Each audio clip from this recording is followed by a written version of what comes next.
Bapa di surga, kami rindu Roh-Mu mengurapi kami pada saat ini. Ketika kami diberi kesempatan untuk merenungkan sebagian daripada firman-Mu, kami bersyukur Tuhan untuk kesempatan yang Tuhan berikan kepada kami. Dan kami rindu Tuhan firman-Mu pada hari ini tidak akan sia-sia, melainkan akan bertumbuh di dalam hati kami, di dalam hidup kami. Kami akan lakukan untuk memuliakan nama Tuhan. Terima kasih Tuhan, kami serahkan semua kami di dalam tangan-Mu. Di dalam Yesus Kristus kami berdoa. Amin. Shalom jemaat yang saya kasihi di dalam Yesus Kristus. Firman Tuhan sesuai dengan almanak gereja. Hari ini saya mengambil dari Perjanjian Lama, yaitu di dalam kitab Yeremia. Kitab Yeremia pasal 8 ayat ke-18 hingga pasal 9 ayat ke-1. Yeremia pasal 8 ayat ke-18 sampai pasal 9 ayat pertama. Bila sudah mendapatkan, mari kita membacanya dengan bersama-sama. Kita simak ayat-ayat yang kita baca supaya kita mengetahui jalannya peristiwa ini. Yeremia pasal 8 ayat 18 hingga pasal 9 ayat 1. Kita mulai. Tidak tersembuhkah kedukaan yang menimpa diriku, hatiku sakit pedih. Dengar seruan putri bangsaku minta tolong. Dari negeri yang jauh, tidak adakah Tuhan di Sion? Tidak adakah rajanya di dalamnya? Mengapakah mereka menimbulkan sakit hatiku dengan patung-patung mereka, dengan dewa-dewa asing yang sia-sia? Sudah lewat musim menuai, sudah berakhir musim kemarau, tetapi kita belum diselamatkan juga. Karena luka putri bangsaku, hatiku luka. Aku berkabung, kedahsyatan telah menyergap aku. Tidak adakah balsam di Gilead? Tidak adakah tabib di sana? Mengapakah belum datang juga kesembuhan luka putri bangsaku?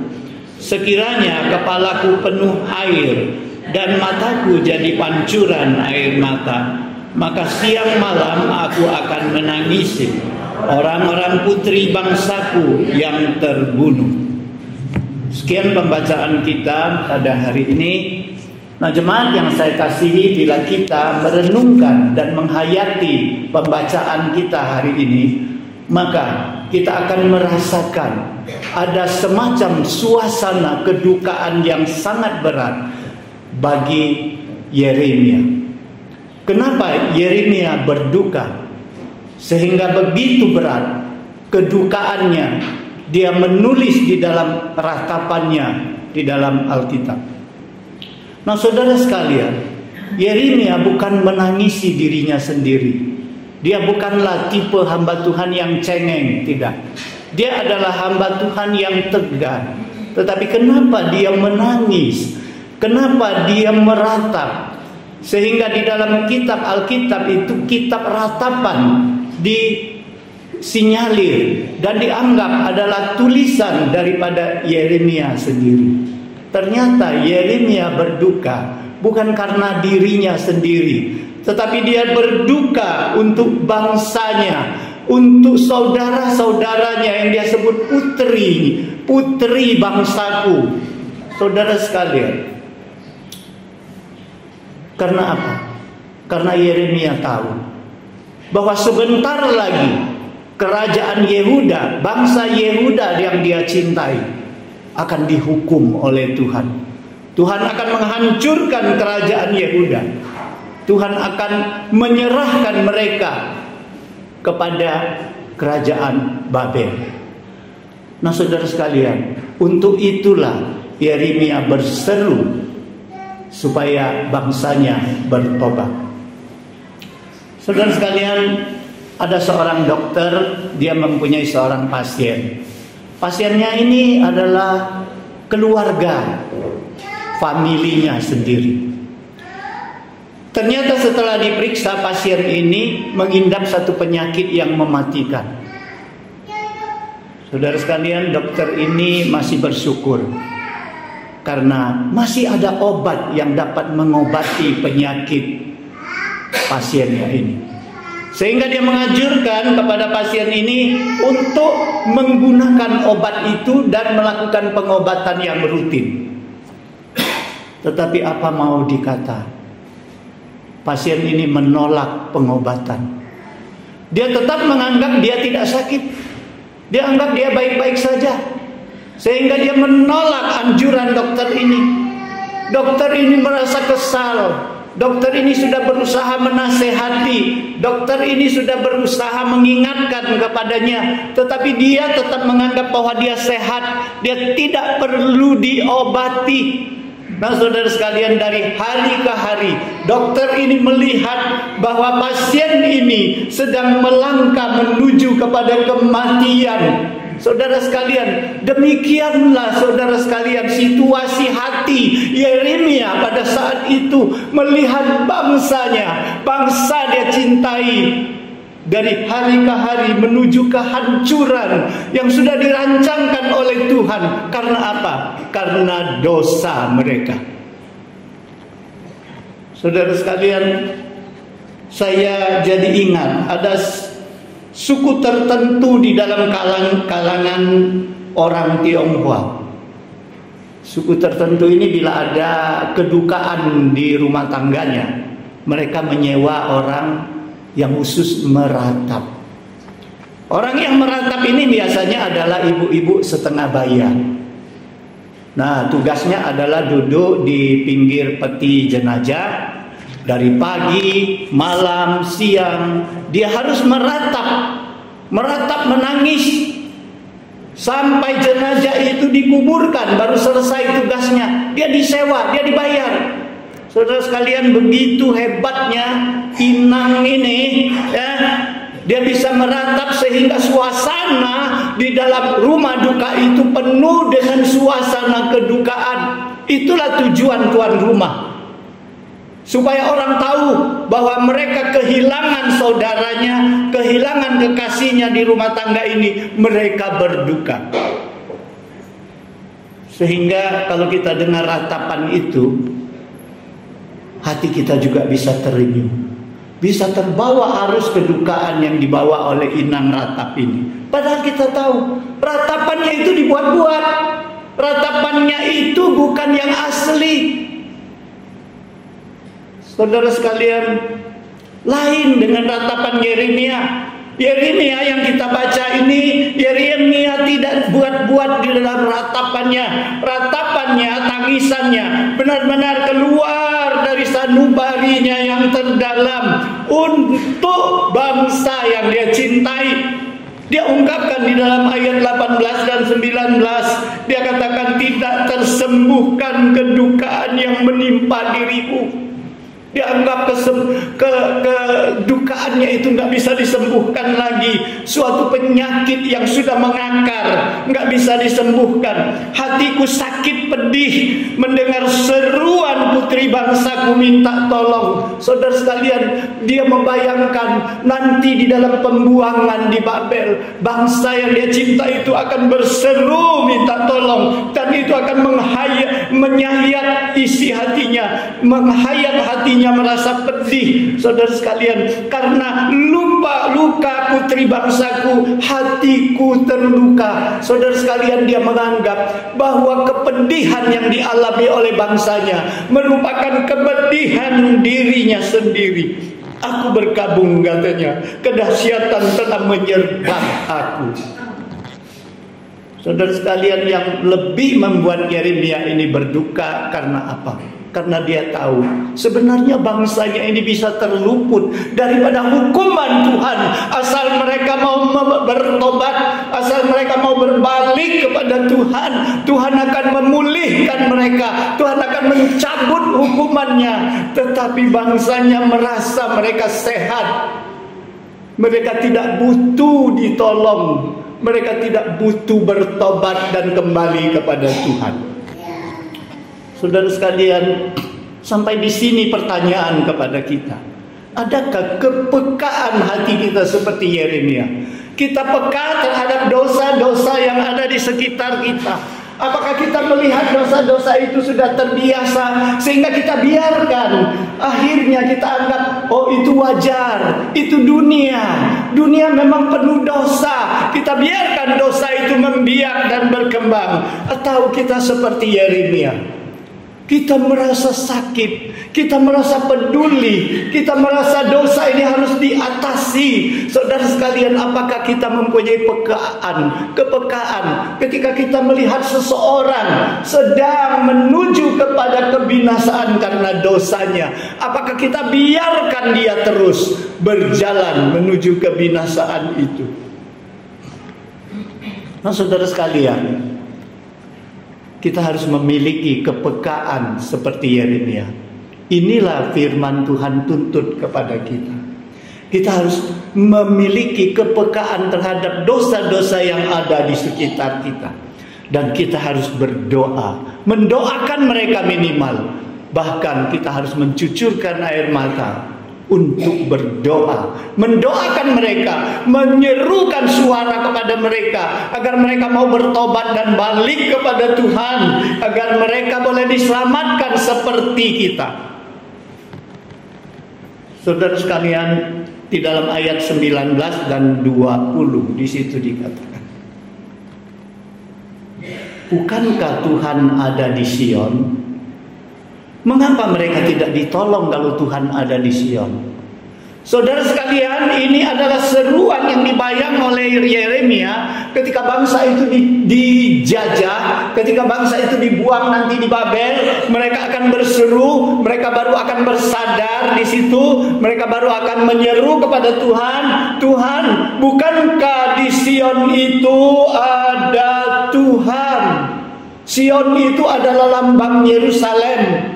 Yerusalem adalah kota kudus di mana pusat penyembahan kepada Tuhan ada di sana. Maka bangsa itu katakan, Tuhan, bukankah Yerusalem itu ada Tuhan?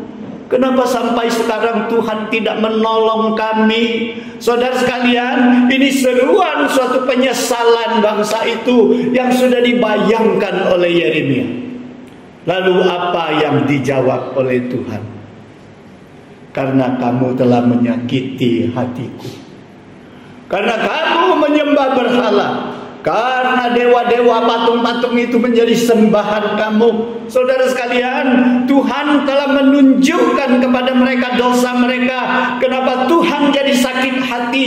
Kenapa Tuhan tidak mau dengar seru doa mereka? Kenapa Tuhan tidak mau turun tangan menolong mereka, membiarkan mereka dijajah oleh Babel, mereka dibuang ke Babel?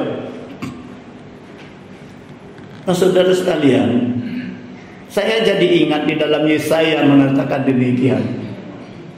Bukan tangan Tuhan kurang panjang untuk menyelamatkan kita.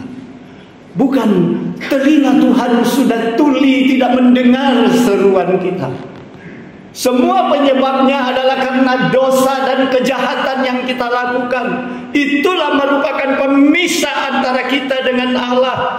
Saudara sekalian, melalui Yesaya hari ini Tuhan akan mengatakan, kenapa saat kita berdoa Tuhan tidak dengar? Kenapa saat kita menderita Tuhan tidak turun tangan menolong kita?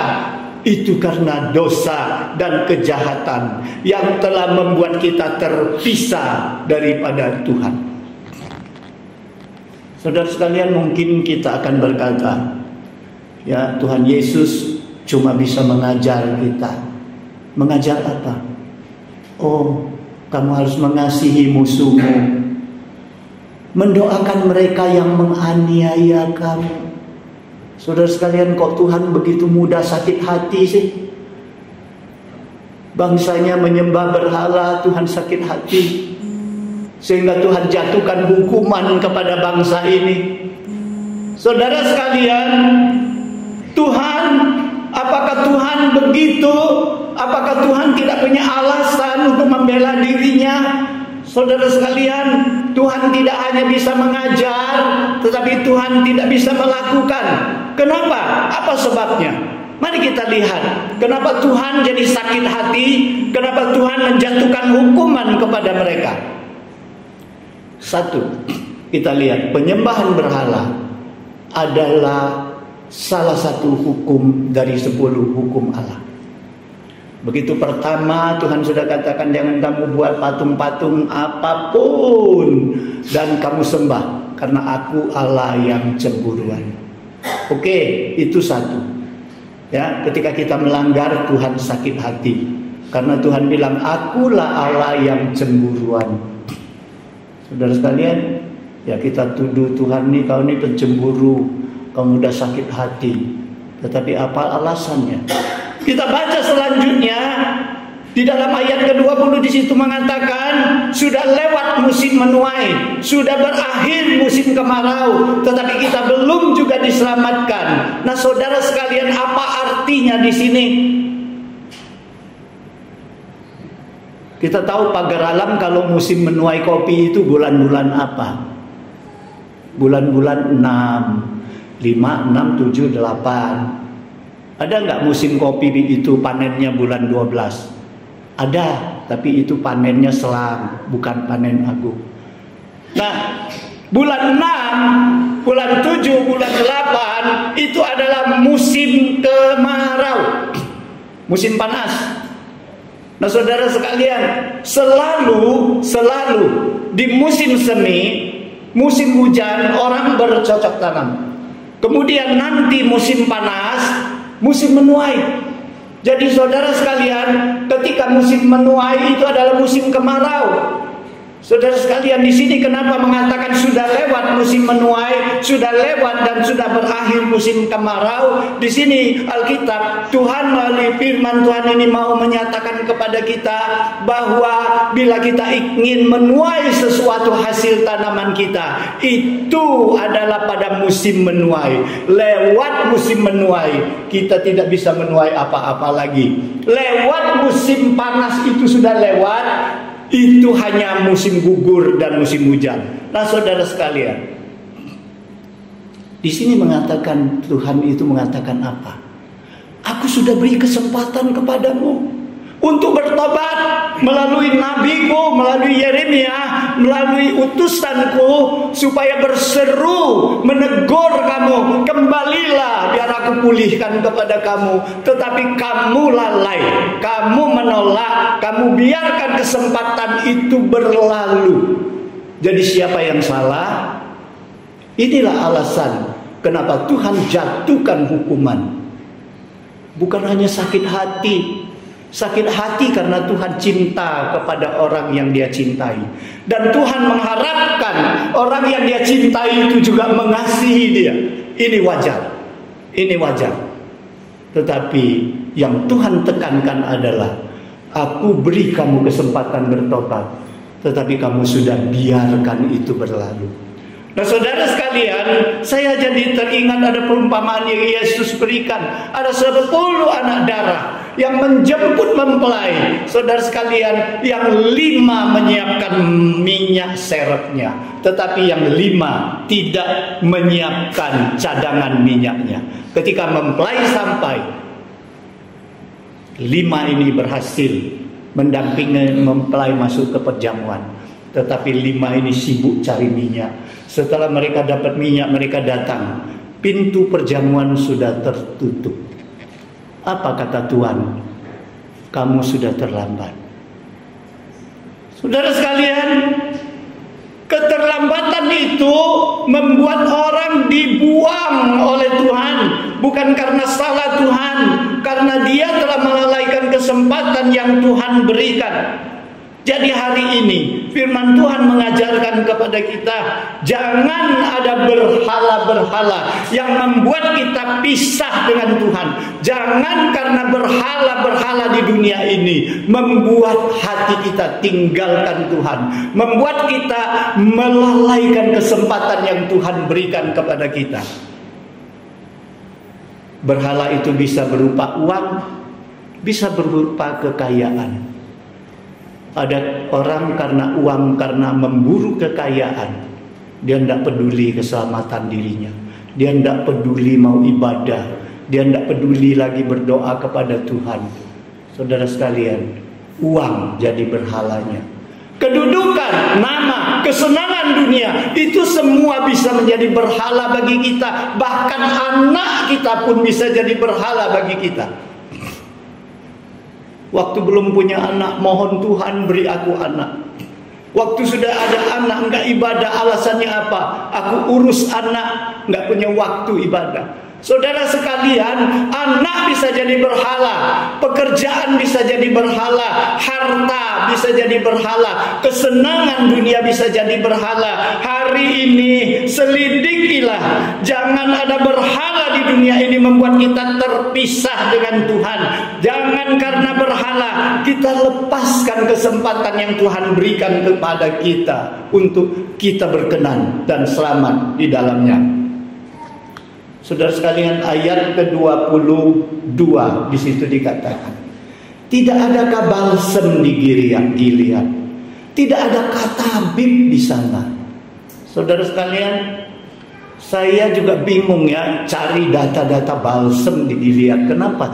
Balsem di Gilead apa hubungannya dengan tabib? Ya, balsem namanya obat luar, obat luka. Ya, kenapa disebut di Gilead? Ya, ternyata data mengatakan apa? Rupanya di Gilead itu menghasilkan sebuah semacam getah pohon yang bisa menyembuhkan segala penyakit luka, yang sangat mujarab untuk menyembuhkan luka luar. Nah, saudara sekalian, balsem di sini dikatakan oleh Yeremia, bukankah ada obat di Gilead, balsem yang bisa menyembuhkan luka-luka fisik? Kemudian Yeremia mengatakan, bukankah ada tabib di sana? Saudara sekalian, coba bayangkan ya, begitu lengkap. Ada balsemnya, ada tabibnya. Tabib itu adalah orang yang melakukan pengobatan, yang ahli di dalam mengobati penyakit. Saudara sekalian, di sini dikatakan, mengapa belum datang juga kesembuhan luka bagi putri bangsaku? Inilah seruan, ratapan dari bangsa yang sudah dibuang di penjajah, di Babel. Nah, saudara sekalian, Allah sudah menyiapkan balsem untuk mengobatkan luka dosamu. Bukan hanya siapkan balsem, Allah sendiri mau terjun menjadi tabib, menyembuhkan kamu. Tetapi kenapa tidak bisa disembuhkan sampai saat ini? Karena kamu menolak untuk diobati.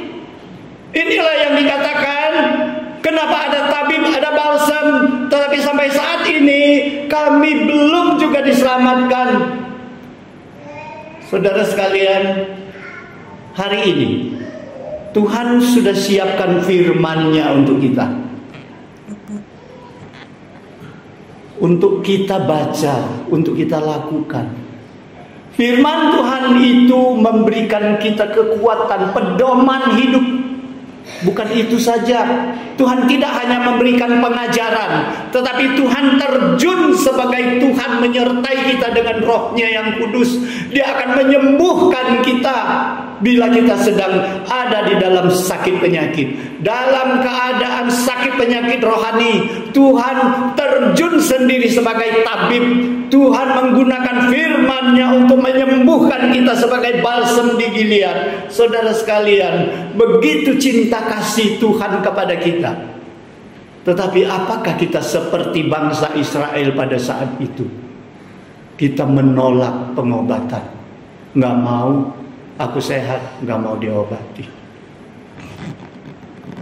Saudara sekalian, ketika Yesus dicela oleh orang-orang Farisi, ketika Yesus berteman dengan orang-orang berdosa, berteman dengan pemungut-pemungut cukai, orang Farisi bilang, kau sahabat orang berdosa. Yesus katakan apa? Bukan orang sehat yang butuh tabib, tapi orang yang sakit. Aku datang bukan untuk memanggil orang benar, melainkan orang yang berdosa. Siapa yang orang benar di dunia ini? kecuali dia membenarkan diri sendiri. Nggak ada orang yang benar di dunia ini, tapi banyak orang yang mengaku dia benar, dia orang benar. Saudara sekalian, kepada orang yang seperti itu Tuhan tidak akan menurunkan pertolongan, karena dia tidak butuh tabib. Hanya orang yang mengaku seperti pemungut cukai, dia berdoa di ujung rumah ibadah, Tuhan ampuni aku orang yang berdosa ini. Saudara sekalian, dialah berkenan kepada Tuhan. Saudara sekalian, pernahkah kita merasakan kita butuh tabib? Pernahkah kita merasakan bahwa kita ini penuh dosa dan perlu Tuhan datang menyembuhkan kita? Saudara sekalian, inilah seru doanya Musa di dalam memimpin bangsanya waktu melewati padang gurun.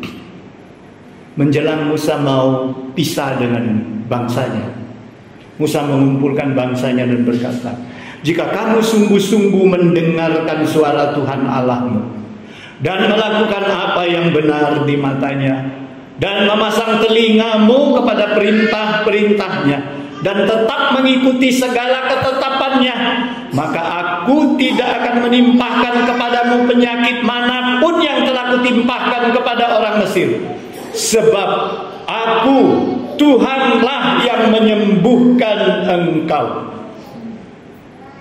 Melalui Musa, Tuhan tegaskan kepada bangsa Israel yang dapat menyembuhkan rohanimu, dapat menyembuhkan engkau adalah aku Tuhanmu.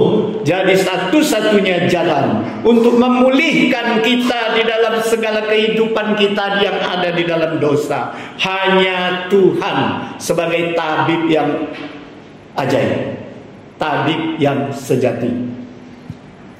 Akhirnya di ayat pasal 9 ayat 1, itu tibalah puncak ratapan dari Musa, dari Yeremia. Yeremia katakan apa? Andai kata kepalaku ini sumber air, kata Yeremia, andai kata kepalaku ini gudangnya air, andai kata mataku ini adalah semprotan air, maka aku siang malam akan menangisi putri bangsaku. Saudara sekalian, begitu besar kedukaan, begitu besar kepedulian Yeremia kepada bangsanya. Dia menangis. Dia menangis bukan karena dia cengeng dan lemah, bukan karena keputusasaannya. Air matanya bukan tanda kelemahan, tetapi tanda cinta kasihnya kepada bangsanya. Penderitaan bangsanya seolah penderitanya sendiri. Air matanya merupakan doa yang tidak terucapkan. Saudara sekalian, Yeremia telah menunjukkan teladannya kepada kita semua. Kita harus memiliki hati yang peka. Kita harus penuh belas kasihan dan rela berdoa, bahkan dengan air mata, bagi mereka yang masih terhilang.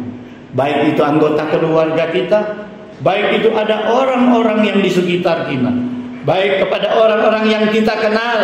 Pedulilah kepada mereka, bukan hanya peduli lahirianya, bukan hanya peduli keluarganya, peduli jiwanya. Apakah dia sudah diselamatkan? Apakah dia sudah kenal Kristus? Apakah dia sudah lepas daripada kebinasaan yang dirancangkan bagi orang berdosa? Bawalah mereka kembali kepada Tuhan. Akhirnya saya ingin membandingkan, karena saya ambil tema khotbah hari ini adalah tangisan Yeremia. Ketika saya cantumkan tema ini, saya ingat Yesus juga pernah nangis. Ketika Yesus dieluk-elukkan orang masuk ke Yerusalem naik keledai. Alkitab mengatakan di dalam Lukas pasal 19 ayat ke 41. Di sana dikatakan demikian. Ketika Yesus telah dekat dengan Yerusalem dan melihat kota Yerusalem itu, ia menangisinya. Saya pikir ini mirip sekali dengan tangisan Yeremia. Jadi saya ingin membandingkan, ada kesamaan apa antara tangisan Yeremia dengan tangisan Yesus, dan adakah perbedaan antara tangisan Yesus dengan tangisan Yeremia? Saudara sekalian, kita gali sepintas saja. Kalau Yeremia menangis bukan untuk dirinya sendiri. Dia menangisi Yerusalem dan bait Allah sebentar lagi akan dihancurkan oleh Babel, Raja Nebukadnezar. Bangsa dia cintai akan dibuang ke Babel, jadi tawanan. Dia menangisi itu, saudara sekalian. Tetapi Yesus, apa yang Yesus tangisi? Yesus lihat Yerusalem, Yesus menangis. Yesus tahu bahwa Yerusalem harusnya jadi pusat sembahyang.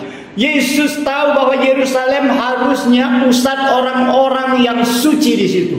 Karena memang di situ kumpulnya imam, orang Farisi dan ahli-ahli Taurat di situ. Tetapi apa yang Yesus lihat di situ?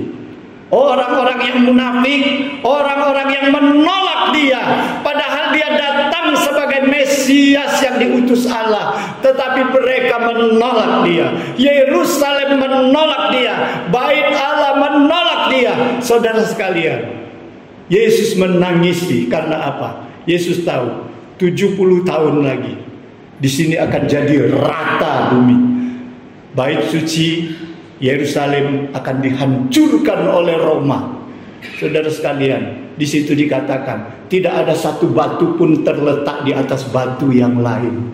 Saudara sekalian, Yesus menangis. Yesus bukan menangisi Yerusalem, sama menangisi bait suci yang akan hancur, sama dengan Yeremia.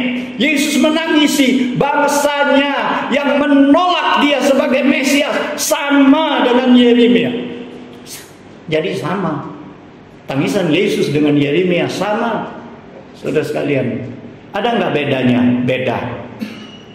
Kalau Yeremia menangis hanya sebagai pemberita, dia hanya mampu mengingatkan, menegur, dia hanya mampu menangis, mendoakan orang-orang bangsanya agar bertobat. Yesus bukan saja bisa mengingatkan, menegur, memberikan firman-Nya, tetapi Yesus menyediakan jalan keluarnya. Yesus menyediakan keselamatannya melalui salib dan kebangkitannya. Berbahagialah kita yang tinggal di masa perjanjian baru ini, karena Yesus sudah menyiapkan begitu lengkap. Dia bukan hanya menyerukan pertobatan melalui firman-Nya yang dia berikan kepada kita. Dia bukan hanya memberikan pedoman-pedoman hidup melalui firman-Nya, tetapi dia sudah siapkan jalan keselamatan bagi orang-orang yang percaya melalui salib-Nya, melalui kebangkitan-Nya, sehingga siapa yang percaya kepadanya, kita akan memperoleh hidup yang kekal. Saudara sekalian, inilah perbedaan tangisan Yeremia dengan tangisan Yesus. Semoga hari ini kita menjadi seperti yang Tuhan mau. Kita menjadi orang-orang anak-anaknya yang peduli dan peka terhadap dosa, peduli terhadap orang yang masih hidup di dalam dosa, peduli kepada orang-orang yang masih di luar Tuhan. Marilah kita doakan mereka, bila perlu dengan air mata. Marilah kita beritakan, kita peringatkan, marilah kita beritakan Injil keselamatan kepada mereka, agar mereka boleh terluput daripada kehancuran dan kebinasaan. Semoga firman Tuhan memberkati kita sekalian. Mari kita berdoa. Bapa di surga, kami bersyukur kepada-Mu Tuhan untuk firman-Mu kepada kami. Biarlah tugas pelayanan yang Tuhan berikan melalui pengajaran Yeremia ini, kami boleh mengerti bahwa kami selama ini di mana posisi kami, apa yang sudah kami lakukan. Biarlah kami melalui firman-Mu hari ini kami boleh menjadi anak-anak-Mu yang peduli terhadap jiwa-jiwa yang masih di luar keselamatan-Mu. Biarlah dengan cara yang Tuhan berikan, dengan talenta-talenta yang Tuhan lengkapi kepada kami lakukan sesuatu sebagai ungkapan hati kami, kepedulian kami kepada mereka yang perlu diselamatkan. Mampukan kami Tuhan, kami bersyukur akan berkat-berkat-Mu. Di dalam Yesus Kristus kami berdoa. Amin.